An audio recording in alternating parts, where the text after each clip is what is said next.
So this question is about vitamin D, zinc, and magnesium. Oh, now, I see. I don't know whether you wanted to just pick one of them. We'll start with vitamin D, and then if we can sign the other two, great, because I think vitamin D is very personal at the minute. Yeah. So yes, Actually, vitamin D is very. Yeah, all three. I think let's do all three. We'll go through them. Cool. Let's start with D. Okay. Vitamin D is very very pertinent at the minute for a healthy immune system for obviously all of us at the time being. As we are reaching this time of the year, where it's high, you cannot get it from the sun. Yeah. First of all, what is vitamin D? What does it do? And second of all, where can we get it? Okay. So vitamin D, we're learning more and more about it. It's almost a hormone rather than a vitamin. It's almost like a steroid, and it's fat based as opposed to water based. So vitamin C is water based, which is why it's in fruits and vegetables and things like that. Vitamin D is in fats. So going back to one of our previous conversations, if you're on a low fat diet, then you're cutting out a lot of vitamin D from your diet as well. So if you think about in the main, it's going to come from other animals, really, when it's in fat. So it's going to come from oily fish, it's going to come from dairy, it's going to come from eggs. So again, vegans may struggle with vitamin D. So what we found though is mushrooms, when they're exposed to sunlight, can make vitamin D in a mushroom. But we probably none of us eat enough fat really to get what we need in terms of vitamin D without supplementing. And as you say, we get vitamin D from the sun, but it's from the UVB rays, so the B for burning. And therefore we're really only getting it between April and September. So even in the winter with a sunny day, we're not going to get burnt, are we? Now if you go skiing or something like that in the winter, then you're high enough up, aren't you, that you'd still get a suntan, wouldn't you, skiing? So you still can get it if you're lucky enough to go skiing, or you go on a winter holiday that's got lots of sun. But in the UK, we're just not going to get it from the sun. So we need to make sure we've got it in our diet, and then I think we need to supplement with it as well. So this time of year, I normally get my clients to get their vitamin D tested to see where we're starting from and what they've got stored up, what they've created over the summer. And it varies hugely, really does. So the ranges that we're looking for to be in the healthy range is between 50 and 200.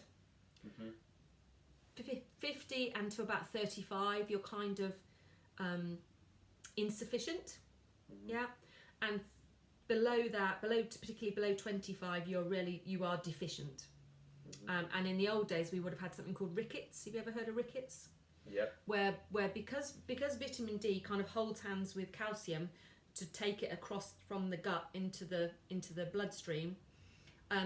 Children particularly, their bones were soft, and so their bones were bendy because there wasn't the calcium coming across because they didn't have the vitamin D. So I think be interesting to see places like Australia, where they're very hot on protection from the sun because of skin cancer, and I completely get that.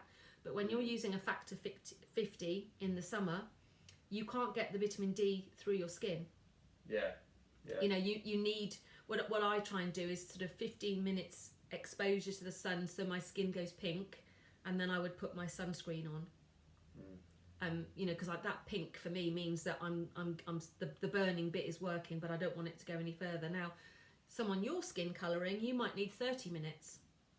Because yourself, you don't go pink quickly. Your skin, you do go red a bit, don't you? I suppose, but it's longer. It takes a while to burn, though. Yeah, exactly. Yeah. So that's why, particularly in Asian populations, and I guess African populations, although Africans are slightly different, their vitamin D levels are very low. But I think that African populations, there is some sort of mutation or variation in terms of they can deal with lower vitamin D levels. Oh, interesting. There is some sort of adaptation to that. But you don't see that so much in white and Asian. So Well, with the African levels, is that taken from living in Africa or living in more Western countries? I can't remember, to be fair, but I know I have spoken to some people out and they're like, no, well, actually, they seem to still be okay with the lower levels. So I don't know what's going on there, but certainly, you know, from ideally, as you're going into winter, I think you should be going in with a level of about 100, ideally. So because with vitamin D, there is an upper toxic level, so you know, above 200, there are side effects of having too much vitamin D. So it's one of those ones that you know, not like vitamin C where you can't store it. You can store vitamin D, so you want it to optimise it. But I would say kind of around 100 is what we're looking for. And it's interesting, particularly with the world we're living in at the moment, that we know because vitamin D does have an influence on immunity, we know that we could all do with it slightly higher than perhaps we would normally. Yeah. You know, so I'm not saying go to 200, but you know, it needs to be near 100, I would say. But you can do home test kits. You know, you prick your finger and you have a little tiny vial that you can fill and send it off, and then you'll get a result back. Because a lot of GPs just don't test for vitamin D. They just say, oh, just take it. You know, because it's they've only got a limited budget and they don't really want to be spending it on testing people's vitamin D. So so I would certainly get it checked. And you know, Amy last year we did that, and she was in the insufficient category, not deficient but insufficient. And so I take, again, we're all different, but I take 5,000 international units a day, and I take it with K2. Have you heard of K2? Can't say I have. Okay, so you've got vitamin K1, vitamin K2. So vitamin K1 is for blood clotting. Vitamin K2 seems to direct the calcium that obviously will increase because you're taking high dose vitamin D. The K2 directs the calcium to your bones. Okay. So without the K2, by taking lots of vitamin D, potentially you're increasing your calcium, but if it comes out of solution in your body, you could be creating gallstones and kidney stones and hardening your arteries. So a bit like the kettle that gets furred up, that could be doing that in your arteries if the calcium comes out of solution. Ah, okay. So this is why you've always got to be a bit careful. But that's why I always take a kind of, as I say, a D3 K2 spray. So it's under the tongue, so it's absorbed into those blood vessels rather than your digestive system. And when I put people on that, you know, within 3 months, we've got their levels up quite nicely. So, you know, so people can be taking things that aren't as effective as well.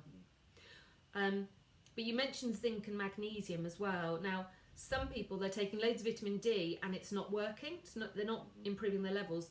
They need to work on their magnesium levels at the same time.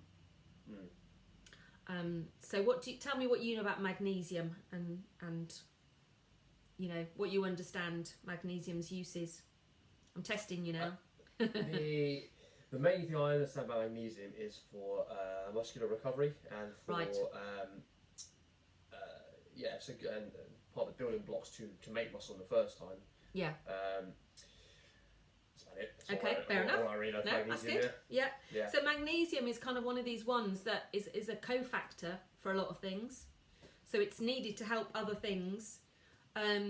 So zinc and magnesium together are really important for hormones, for making hormones and for hormones to convert across. As I say, magnesium's needed for vitamin D to work correctly, to absorb it properly. But also, you know, things I use magnesium for with clients would be sleep, mood, digestion, muscles, hormones would be probably the main things. But there are different kinds of magnesium. So what they tend to do when you have a mineral is they take the mineral and they attach something to it. So you've got magnesium citrate, magnesium oxide, magnesium malate, magnesium glycinate, bisglycinate. So when it gets inside your body, those two split apart. So it's kind of, as a nutritionist, we're always kind of looking at what's the other bit needed for. You know, so for example, magnesium malate, the malic acid, which is the malate, is great for things like restless legs and gout and things like that. Whereas the citrate version would be more for energy, but also often will help with bowel movements and stuff like that. So you know, and then other people obviously will take it as a spray, won't they? So spray or Epsom salt baths, that's magnesium sulfate. Mm-hmm. So, but zinc, of course, at the moment is really important it's very antiviral. Mm-hmm. And zinc's also to do with taste, which I think is quite interesting with the, you know, one of the side effects with COVID is, you know, taste buds going. So when you're low on zinc, your taste buds disappear, kind of thing. You can't taste anything. Mm-hmm. And in the old days, we used to do a test called the zinc test. So it's a bottle of zinc and in a liquid form, and you put a few drops into a glass of water and you give it to somebody to taste. And if it tastes like water, they need zinc. And if they go, oh, that's disgusting, then their zinc levels are fine. So, you know, sometimes when people say, oh, food tastes horrible, or they need lots of spice, or they need lots of flavouring in their food, because they say, oh, that doesn't taste of anything, it's because they're actually deficient in zinc. Wow, that's fascinating. And the other thing you can test, or you can look at, is, you know, because as nutritionists, we're looking at people, not just, you know, symptoms. You know, white spots on your nails. So if you've got 3 probably big spots on your nails, that might be a sign of deficiency of zinc. So with the flavouring thing, would that apply to, like, if someone puts putting pepper or salt on their food? Would that be the same thing? Yeah. Whoa. Yeah. Wow. And also things like stretch marks. So people with lots of stretch marks, they're low in zinc, because zinc is really important for skin as well. Well, yeah, I mean, those ones... Mine's gone. Yeah, but zinc, you know, for skin health, whether it's acne or, as I say, you know, women that are pregnant, if they get lots of stretch marks, they probably were deficient in zinc at the start of a pregnancy. So, yeah, so it does all kinds of things. But what we also know is it's very antiviral, so it helps with vitamin C and zinc kind of tend to work together when it comes to viruses. So... but the caveat always, and this is where it always gets a bit tricky, is that bacteria like zinc.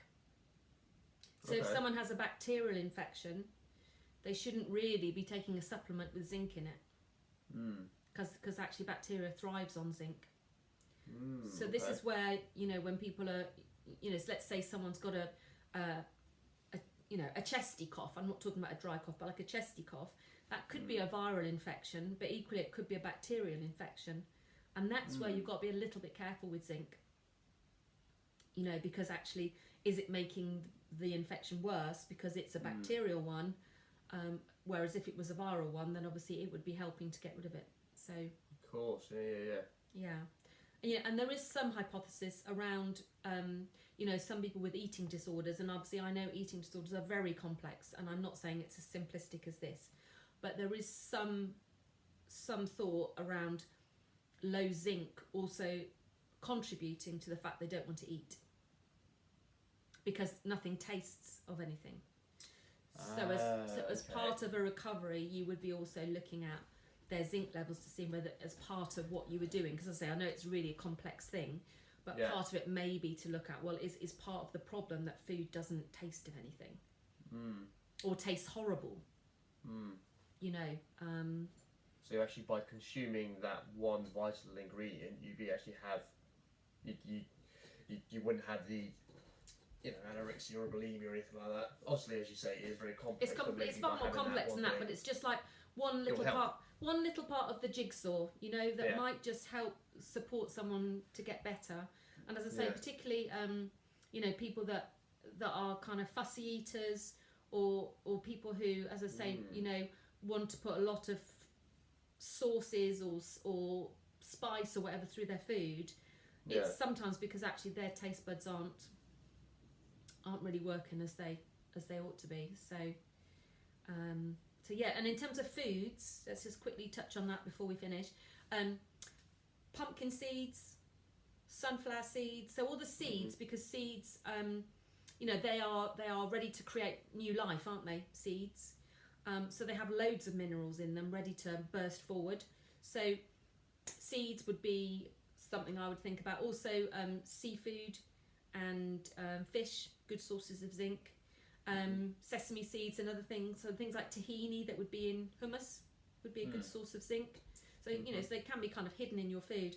But big one, and it's a topic in its own right really, is you need to activate your seeds to be able to get to the zinc, which is either soaking them or heating them. Okay. Something to bear in mind. Yeah. Cool. That's 15 minutes.